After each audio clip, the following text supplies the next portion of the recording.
Good morning, everyone, and welcome to my May Marketing Bootcamp. We are in the final stretch, and this week is all about having the powerhouse mindset. So this whole experience has all been really embodying the Create, Connect, Offer system. And if you're just joining me for the first time, my name is Avi Yamada, and I'm here to help you to deeply connect with yourself, your vision, and your ideal clients so that you can create the impact and the income that you've always wanted. So today I was thinking about, for those of you who are watching live, we just had a holiday weekend, and I know some of you were on with me live yesterday. And I used this opportunity to stay home. I travel a lot, and it's a beautiful time of year here in the Pacific Northwest, as I live in the Seattle area. And it was part fun and part organizing, which actually is kind of fun for me. For those of you who like to organize and just be productive, even in your home, it feels good, right, to let go of things. And so with today's topic of letting go of attachment, I thought, gosh, I didn't plan on this when I first came up with the themes for this entire experience for the Marketing Bootcamp. However, the timing is perfect in that even last week and this weekend, I really did a big letting go experience, right? So essentially I had a wonderful assistant come in, and we took, everything out of my home office closet, which is a big walk-in closet, and my bookshelf, and went through all of my, I have this little thing of 2 file drawers, and then my desk has 1 file drawer. And I know that I have in the past up until this point been living in a too much paper place in my life. How many of you have paper clutter in your home? And so especially being in the digital age, like what paper do we actually really need?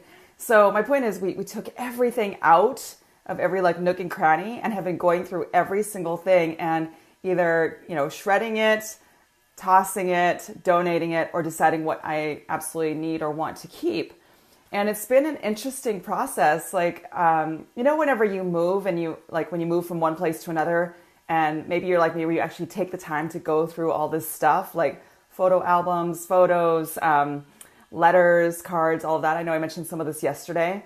And it was interesting to see what things I was attached to and what things I finally was ready to let go of. And there were a couple of things that really, I had a moment where I got to set myself free, right? So for example, for those of you who remember cassette tapes, to listen to music, and I'm dating myself here. I've been one of those people who still has 2 boxes of these cassette tapes that I've only seen whenever I've moved from one place to another. And I just opened up these cassette tapes, and I looked at my wonderful personal assistant who was helping me out with this big project. And I just looked at her and I was like, why do I keep these? And so I was going to go through them. And she was like, what if you just didn't even go through them and let them go? And immediately I felt like this lift, like this relief of I don't even have to go through them, because clearly I haven't listened to these cassette tapes in years. And it's not like I'll want to listen to them down the road. If I really want to find a song, you can find anything online these days. So it's not like there was anything in there that I felt so attached to that I needed to keep them in these boxes in my closet just to store them. They're leasing space in my home, right? And they're not paying rent, right? And so I thought, gosh, I just get to let go. And I just closed the box and I handed it to her, and she was like, oh my gosh, you just did it. Almost in disbelief. And it just felt so good to let them go, and I feel like it's such a simple thing. And the same thing happened with these little porcelain teacups from when I was a little girl. Yeah, it's cute, but even back then, it wasn't my favorite toy or anything. So here's what's funny about this is that there's 2 things when it comes to letting go, and I'll show you how this relates to business as well. But letting go of attachment, a good exercise. There's 2 really great exercises if you're wanting to release clutter from your home, which can also benefit you in your abundance, by the way. I'll get into that in a moment. One, for those of you who have ever read the best-selling book, The Life-Changing Magic of Tidying Up. Oh my gosh, I read it several years ago, and I did a lot of the modules of getting rid of stuff. But the thing that's great about the KonMari method is that essentially in that book, what they have you do is they have you pile up everything in one category, and then you pick up that each thing. So the first module in that book is to put all of your clothing, all of your accessories, and it doesn't matter what room in the house. So she doesn't go by room. She just has you like this is what I did. I piled up all of my clothing, all of my accessories, all of my shoes, all of my coats from my coat closet, like everything from every part of the home. And the point of that, every drawer, like the point of putting this big pile together is to actually have a moment where you look at all of it in one spot. And if you're like me, or at least a couple of years ago, this mound of clothing, it's not like I'm a big shopper. I just didn't get rid of stuff. I didn't let go of attachment. And so I had this big mound of clothing, and I just looked at it, and it was really like, and I never used the word overwhelmed, right? It was overwhelming and stressful to look. I was like, why am I hoarding these clothes? Like, why am I so attached? And I just wasn't caring enough to set them free, right? So my point is, she has you pick up every single item. So if it was clothing, I'd pick up a shirt or a skirt or whatever, and not try it on, not think, will I wear this or will I fit back into this or whatever, but pick up each item and say, does this spark joy? And whatever your immediate, like in your heart answer is, if it does not spark joy, you release it and you either donate it, or toss it or whatever, like just get rid of it. And it's such a beautiful way to just be honest with yourself. So even if something sparked joy at one point, if it doesn't spark joy now, why hang on to it? It's no longer serving a purpose. And I believe it holds energy. Like if the energy is not positive, why hold it in your home? So that's one great method, is as a credit, the KonMari method. I'm trying to remember her exact name, but I just remember anyway, if somebody could type it in, if you know what it is, the KonMari method. And so I remember going through that process, and I ended up bagging up, I think it was like 13 large garbage bags of clothing to release from my home. And my closet went from this like stuffy, like hard to hang things up place to like being able to like move the clothing and set them free, right? Like I was set free, my clothing was set free, my drawers weren't stuffed anymore. And it made it much easier for packing. When I travel a lot, so now I can actually see my clothing. It's organized in a way that makes it really easy to pack. So my point is, like, really being able to admit, like, if something sparks joy or not, and taking the time to release that which no longer serves a purpose is super powerful.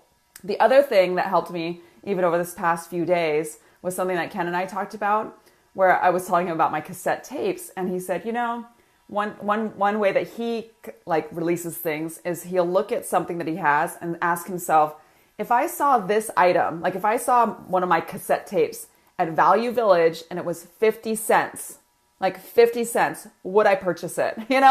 Would I purchase it and take it into my home and place it in my home? And I was like, oh man, that is so good. Like, no, I don't want this. I don't even want to pay for it. I will pay them to take it. Let's just let it go. So what does this have to do with business? I mean, there's so many relevant elements of this, is that sometimes even in business, we get attached.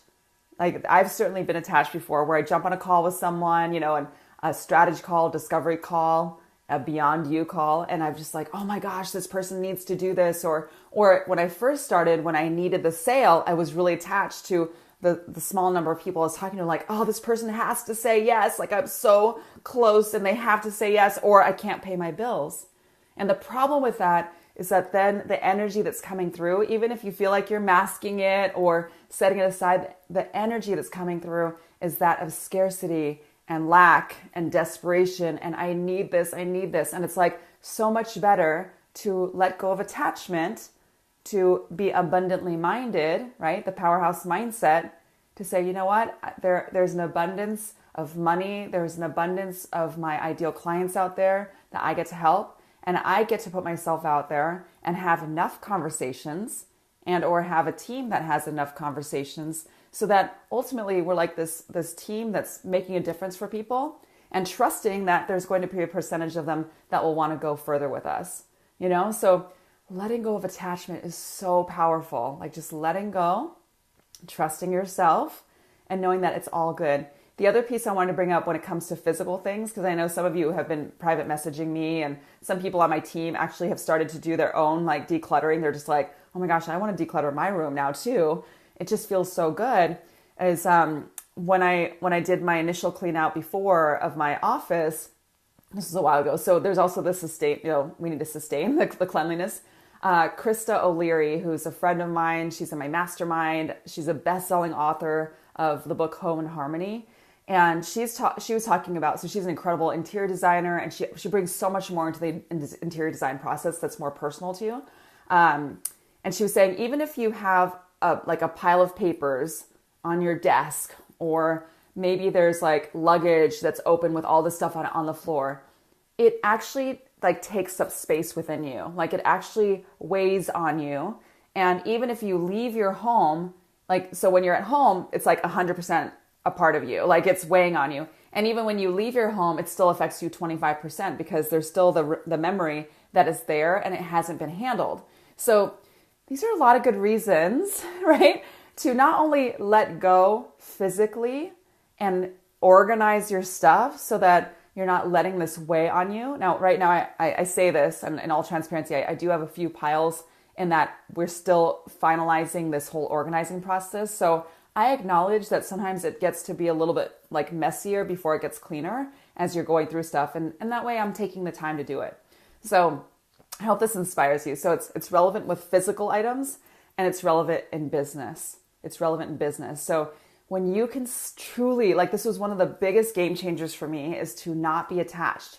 And I even came across, I know this is going to be backwards, but there's a sticker that I got. It says, let go, attachment is suffering. Let go, attachment is suffering. I remember seeing this little sticker when I was checking out of a marketplace in Santa Barbara once, and I got it and I use it like as a bookmark. And it's a good reminder that when you get so attached, you're actually suffering inside. So that is one of the elements that I wanted to bring up in terms of, the two things you can think about is, does it spark joy? And if it were at Value Village, would I purchase it, for 50 cents? And then seeing how it's relevant in your own business. So the other couple of things I wanted to bring up, and of course, I'll go back and read some of your comments and answer your questions. So if you're on live with me, go ahead and post the questions below. If you are watching this on YouTube or my blog, then I'd still love to hear from you and hear your comments and see how my team and I can help you. So the next element I want to share with you is a question I often get is, what keeps me energized on a daily basis? Like my clients ask me this, my team asks me this.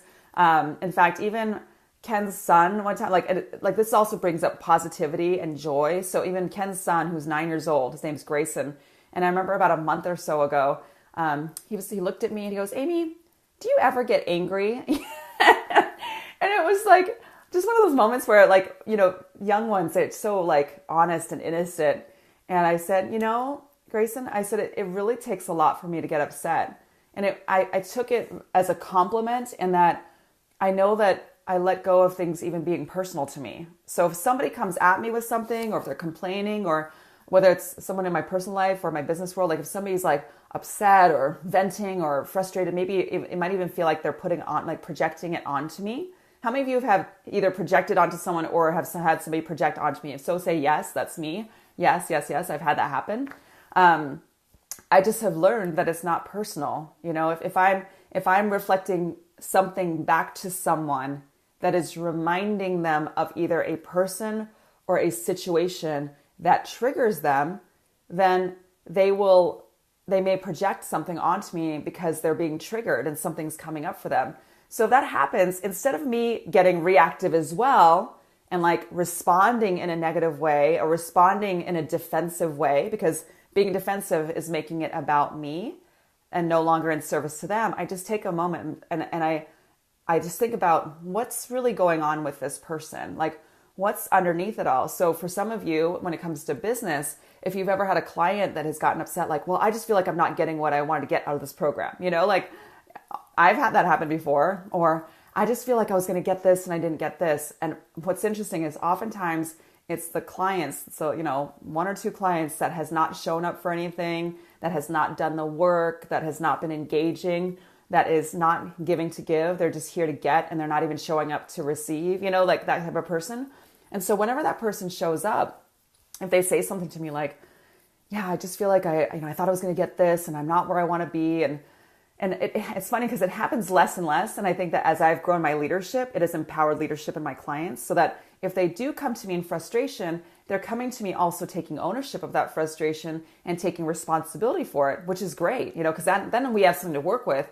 But if they are blaming and complaining towards me, they're actually giving their power away, and I'm not here to take it. So I listen to them and I'm like, okay, I'm hearing you, right? Lead with compassion. Like, I'm hearing you.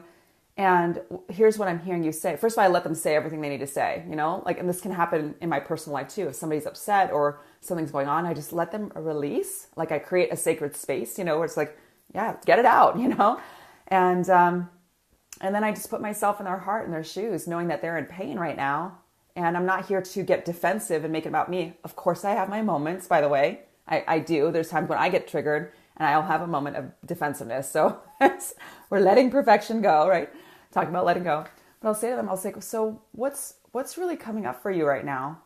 And if I ask that question, I'd be quiet. I'm like, well, I feel like the way that my experience of you is that you're upset about this and this, and whenever, and then I'll bring in myself, right? I'll say, whenever I get emotionally charged and I'm talking about one thing, if I'm that emotionally charged and the amount of emotional chargedness is not in alignment with the very thing I'm talking about, then typically there's something underneath it all. Like there's something deeper that's going on. And then so I ask them questions because I seek to understand, right? I don't seek to fight. I don't seek to get defensive. I don't seek to belittle or be condescending. I don't seek to judge them.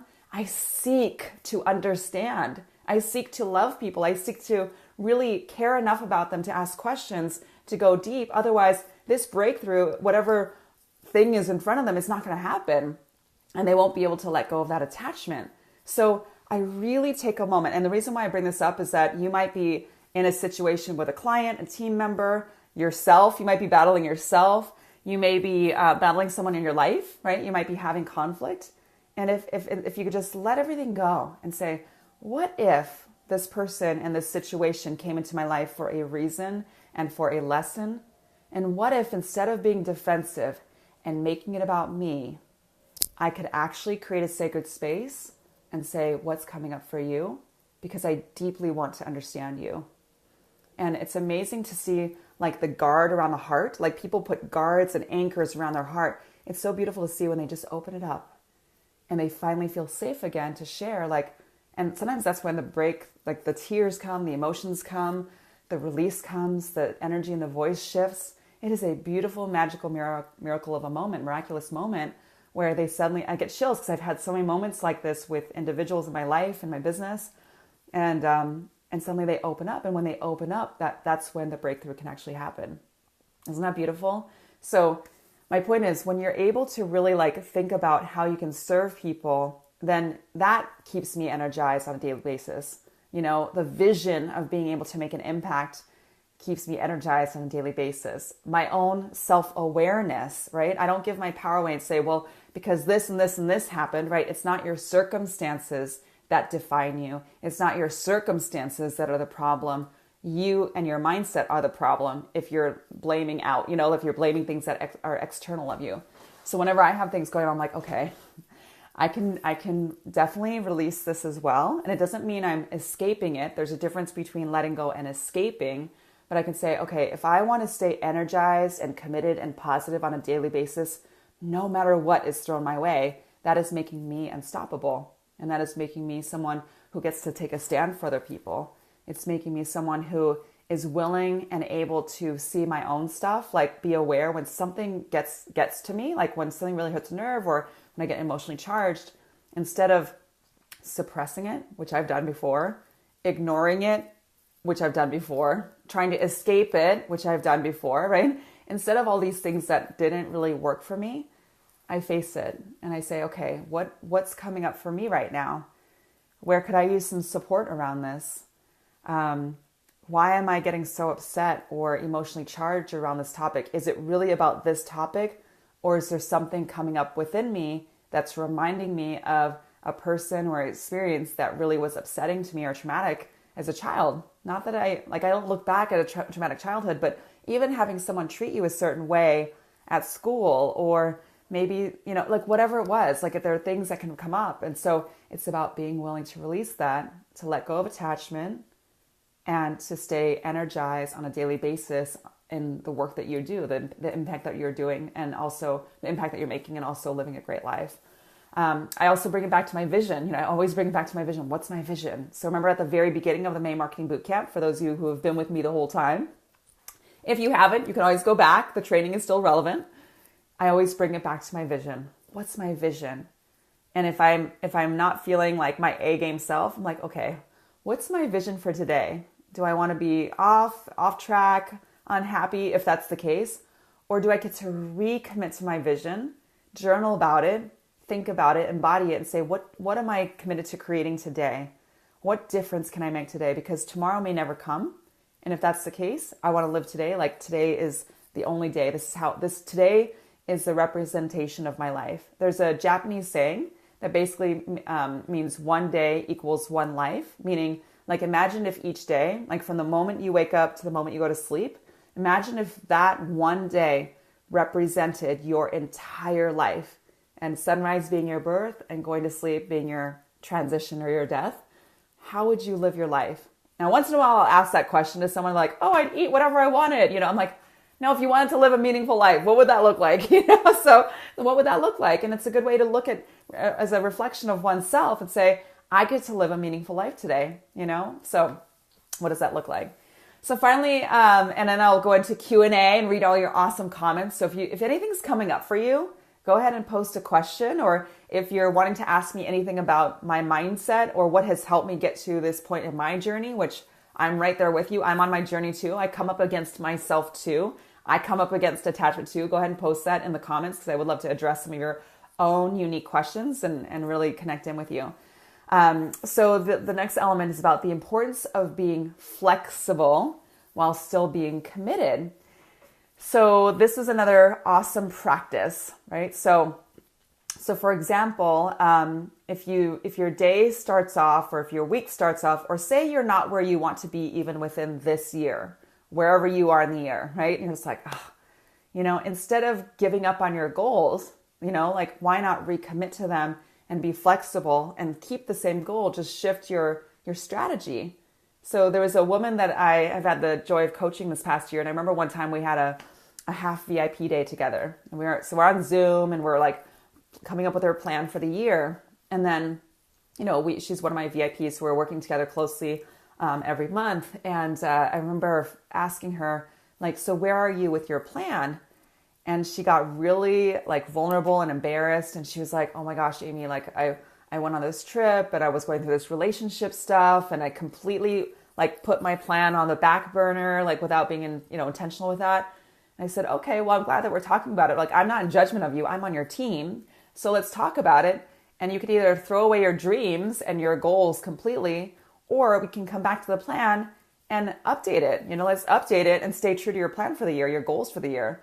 So there is an element of flexibility. There's times when what you set out to do doesn't happen for whatever reason. I mean, I always take ownership of it. If it doesn't happen, like, okay, what, in all the leadership training, it's all about what worked for me, what didn't work for me, or what's working for me, what's not working for me, and where do I get to go from here? So that way I'm not just throwing away my dreams. Like, come on, these are your dreams. You are so committed to them, right? If you're committed, then it's not about giving up on yourself. It's about recommitting and then updating the plan so that you can get there. And it's all good. It's all good. Okay, so I'm going to give some shout outs. It's shout out time. All right. Wow, great turnout today. Hey, Donna. Hi, Yvette. So great chatting with you, Yvette, yesterday. Yvette and I, right after a Facebook Live, we talked for like, no joke, like an hour and 45 minutes and totally bonded. It was so great. Hey, Michelle. Hi, Holly. Hey, Naomi. Hi, Sonia. My dear Sonia. Hi, Jennifer. Hi, Shannon. Awesome. Yes, good to see you all here. Hi, Paula. Hi, Cece. Hi, Devora. Hi, Stephanie. Okay. Devora says, good morning. I can watch you today. On Tuesday, I do my Facebook Live at 8:30. Every other morning, I'm also live at 9. Okay. Well, Devora, thank you for joining. I love that. Hi, Krista. Hi, Judy. Hey, Ella. Barbara. I love you, Barbara. It's so good to see you here. Yes, Michelle, seek to understand, love and care about other people. Yes, on a deeper level, that's why I always talk about how the work I do, and I believe that the work we all do as purpose-driven entrepreneurs is beyond business. And at the core of it, it's about love. I got to go through this last week. I went through this meditation. I was taken through a guided meditation by Sally Griffin. She's awesome. And it was all about connecting in with my core values. And as she took me through this guided visualization and my eyes closed, total relaxation, and the 3 words that I came up with that were a part of my core values were love, inspiration, and empowerment. And so she asked me, because we were also tying it in with my own messaging in my business, and she said, it's not that those exact words need to be the exact words that are in my business. However, are those words reflected in some way, shape, or form in my message? And I was like, yeah, absolutely. I mean, the other word for deep connection to me is love. It's like, it's caring enough about someone to deeply connect with them. To me, that is love. That is totally in alignment with love. So when you love your what you do, and you love your ideal clients, and you love your tribe, and as soon as you connect with someone, like I always say, you're only a stranger until you say hello. And then I believe you can be loving to that person right away. There's not enough love in the world, right? So yeah, love and care about other people. Yes, Naomi. So what, I know sometimes I go off on these different tangents. So what gives me this energy is tying it back with my vision, is caring enough about others that it's not about me. And if I don't feel like something, like I also believe in self-care. Like over the weekend, I went with Ken's kids and we actually got manicure pedicures. It was so fun. Even Grayson got a mani-pedi. It was great. I was like, way to go, dude. Like, men should also enjoy a manicure pedicure. Like we all have nails. Like, it's just funny. I also think about, if I'm not feeling energized, then I go within and saying, okay, what's draining my energy right now? And then where am I feeling depleted? So Naomi, I think I mentioned this on one of the other calls. Sorry, my hair is like all in my face today. First world problems, right? I was thinking about this the other day, and like, okay, if I'm not feeling energized and I'm feeling depleted, oftentimes what I realize is that it's because I've been focusing definitely on my business. I'm like definitely focusing out. I love being in service, and I haven't been connecting with some of the people in my life that I truly love. So I take ownership of that when that happens. So some of my dear friends who have moved to different places and we may not see each other as often, and that's why we have phones and Zoom and all of that. So, and even visiting friends that are local. So whenever I see that happening, like that depletion of energy, then I make sure I make plans to reconnect or call an old friend or make plans to get together. And then I feel totally replenished. So, excuse me, I'm a little bit congested today, unfortunately. Yes. Barbara, I should know the Japanese saying. My Japanese is so terrible. So we get to look it up. So it might be that. Hi, Sherelle. Okay, awesome. Well, unless you have any questions, if you have a question, go ahead and pop it in the comments below. Otherwise, I'll wrap that up. Barbara says, I love the idea of questioning myself. What's going on right now? Yeah, and Barbara, whenever you do that, like the way I do it from a place of curiosity, right? Like I think one of the things that also is often reflected back to me is having a childlike wonder, like still looking at the world as like this beautiful place that we get to be in, and looking at ourselves from a place of curiosity. So if I'm not happy, then I'm like instead of like, oh, I feel so like low or blah, blah, blah, whatever's coming from me, I'm like, that's interesting. Like what's coming, like why should I be unhappy right now? Like what's really going on with me? And taking a little time out of my day to actually explore that and be kind to myself and say, okay, so what do I get to do? The other thing that works for me is, is when I think about if one of my dear friends was going through something and they weren't their happy selves, how would I show up for them? Like how would I show up for them? I'd probably be like, well, what's going on? How are you doing? And I'd probably want to be there for them. And so I think like, how can I be there for myself? Okay. Hi, Ken. Shannon says, I just got a yes for my offer last Friday. Woot woot. That's awesome, Shannon. Congratulations. That's really great. I want to hear more about that. I'd love for you to PM me and let me know how that all worked out. That's awesome. And like, what did you get to do? Who did you get to show up as to make that happen? Yes, you're welcome, Naomi. Awesome. Well, I'm going to go ahead and wrap this one up. We still have got a couple more days of my May Marketing Bootcamp. So I look forward to seeing you here tomorrow at 9 a.m. Pacific. And if you're watching this on YouTube or my blog, then let's keep going with the next couple of days in this wonderful challenge. And I really appreciate you for being here. And Shannon, I'll go ahead and pop in my answer below. So sending you all much love and I will see you tomorrow. Mwah. Bye.